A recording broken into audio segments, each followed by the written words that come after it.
Welcome to the Slop Temple. We pray this video helps. In this video, I will explain how to make butter naan roti. Making this delicious Indian flatbread at home is simpler than you think.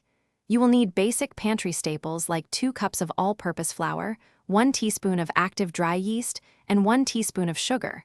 We will also use half a cup of plain yogurt and 2 tablespoons of oil or melted butter to achieve that perfect soft texture.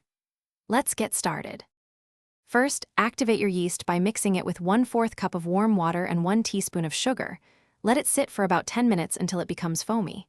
In a separate bowl, combine 2 cups of flour, half a teaspoon of salt, and any optional leavening agents.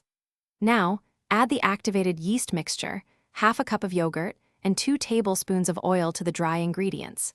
Knead this dough for 8 to 10 minutes until it is smooth and elastic. Cover and let it rise for 1 to 2 hours. Once your dough has beautifully risen, gently punch it down and divide it into 6 to 8 equal portions. Roll each portion into a smooth ball. On a lightly floured surface, roll out each dough ball into an oval or round shape, aiming for about 1/4 inch thickness. Next, heat a cast iron skillet or tawa over medium-high heat until it is very hot. Carefully place 1 naan onto the hot skillet. Cook for about 1 minute until bubbles appear on the surface, then flip it.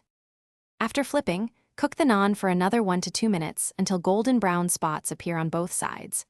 Once cooked, immediately transfer the hot naan to a plate and generously brush it with 2 tablespoons of melted butter or ghee. For an extra burst of flavor, you can sprinkle it with fresh chopped cilantro or a pinch of minced garlic. Serve your warm, soft, and buttery naan immediately with your favorite Indian curries or gravies for a truly delightful meal. Thanks for watching.